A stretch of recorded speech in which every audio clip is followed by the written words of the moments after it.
سەبارەت بە پرسی کاندیدبوونی نووری مالکی بۆ پۆستی سەرۆکوەزیرانی عێراق و یەکلاکردنەوەی ئەم پۆستە لەلایەن شیعەکانەوە لەگەڵ میوانەکەم قسە دەکەم لە بەغداوە لەگەڵم دەبێت بەڕێز سەباح ئەگێلی شۆڤەکاری سیاسی. بەڕێز سەباح سپاس کە لەگەڵ کوردستان 24 تەنها ناوی نووری مالکی بۆ پۆستی سەرۆکوەزیرانی عێراق ئێستا هەیە یا ناوی دیکەش بۆم پۆستە لەلایەن چوارچێوەی هەماهەنگیەوە خراونەتە بەرباس؟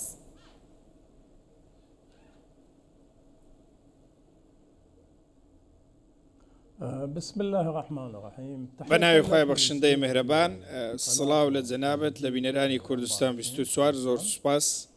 يعني كان هنالك لقاءات دیدار هەبووە، کۆبوونەوەش هەبووە لە نێوان محەممەد شیع سوودانی و نووری مالکی لە چەند ڕۆژی ڕابردوودا. ئەمانە هەمویان بە کۆی گشتی هەوڵێکن بۆ ڕێگریگرتن لە بنبەستی سیاسی لە نێو چوارچەوەی هەماهەنگی.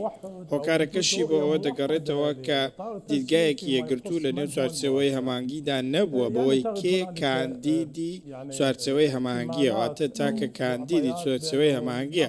بەڵام لەگەڵ ئەوەشدا پێدراوەکان هەمویان لەگەڵ ئەوە بوون کە بەڕێز محەممەد شیع سوودانی و نووری مالکی دیارترین کاندید بوون. ئێستا دەنگۆ قسەیەک لەسەر ئەوە هەیە کە بەڕێز محەممەد شیع سوودانی لە بەرژەوەندی نووری مالکی پاشەکشەی کردووە و ئەگەری زۆرە نووری مالکی ببێتە کەسایەتی گونجە بۆ ئەم باشە. بەڵام هەندێک سەرچاوە ئاماژە بەوە دەکەن کە سوودانی نەکشاوەتەوە. کامل لە سەرچاوەکان ڕاستن؟ ئایا بە فەرمی کشانەوەی خۆی ڕاگەیاندووە یا دواتر بڕیار لەسەر کشانەوە دەدات بۆ کاندیدبوونی بۆ پۆستە؟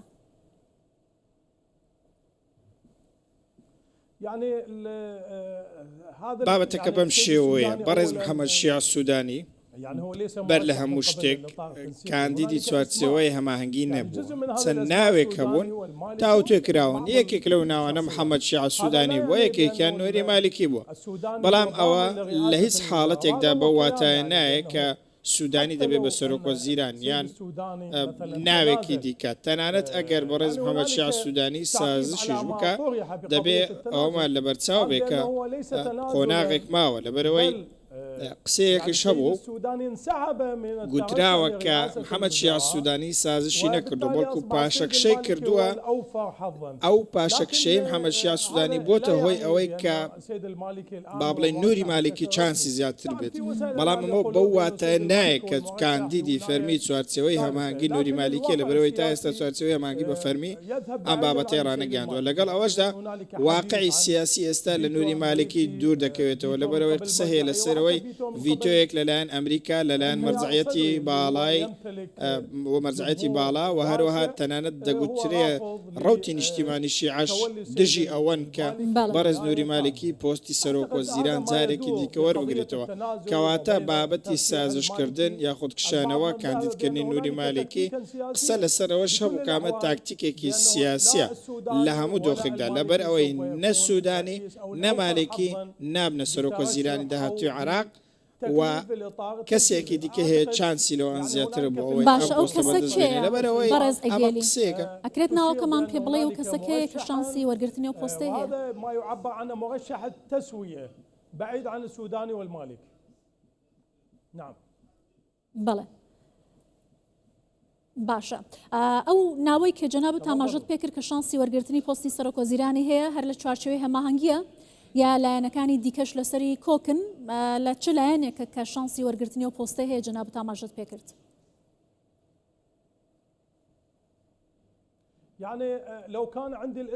ئەگەر من بەڕاستی ناوەکەم لا بواە ناوەکەم دەدرکان، بەڵام ئێستا دەتوانمەوە بڵێم چوارچێوەی هەماهەنگی کۆدەنگیان لەسەر کەسێکیە ناوێکیان دیاری کردووە لە ڕاگەیانەکان باسییان لە با بڵێن خەستەتەکانی ئەو کەسایەتێک کردووە، بەڵام ناویان نەگوتووە کە بە دیاریکراوی چیە. من حەز بەوە دەکەم کە چوارچێوەی هەماهەنگی سڵەوە دەکاتەوە ناوەکە ئاشکرا بکە، نایەوێ بڵێ ئەمە ناوەکەیە، ئەمە جۆرێکە لە تاکتێکی سیاسی. لەگەڵ ئەوەشدا چوارچێوەی هەماهەنگی گوتێتی دوای کۆتایی هاتن بە دۆسەی سەرۆک کۆمار ئێمە ڕۆژێک دواتر کاندیدی فەرمی چوارچێوەی هەماهەنگی بۆ سەرۆکایەتی حکوومەتی عێراق دیاری دەکەین. وەکو گوتم چوارچێوەی هەماهەنگی نایەنەوێ ناوەکە ئاشکرا بکەن. بەڵێ دزە پێکردن هەبووە لەسەر هەندێک با بڵێن خەسڵەت و سیفات، بەڵام بابەتی ڕاگەاندنی فەرمی وادەی فەرمی برز أجيلي بعد حسم رئاسة الجمهورية. نعم.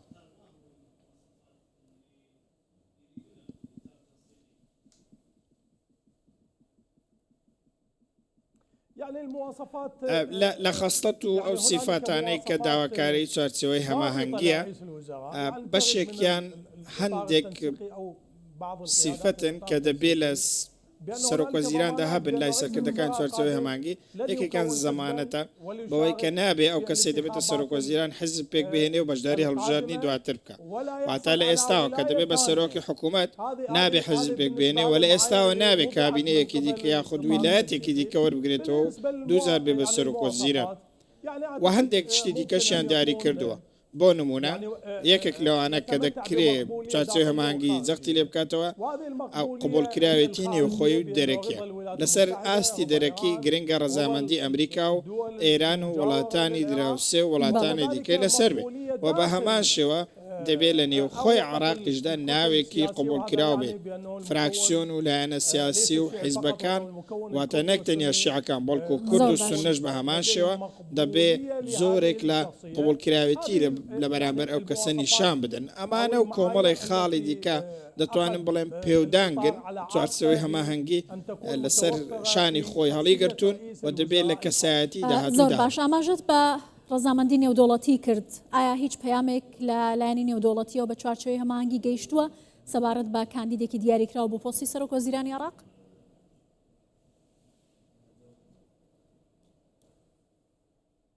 نعم.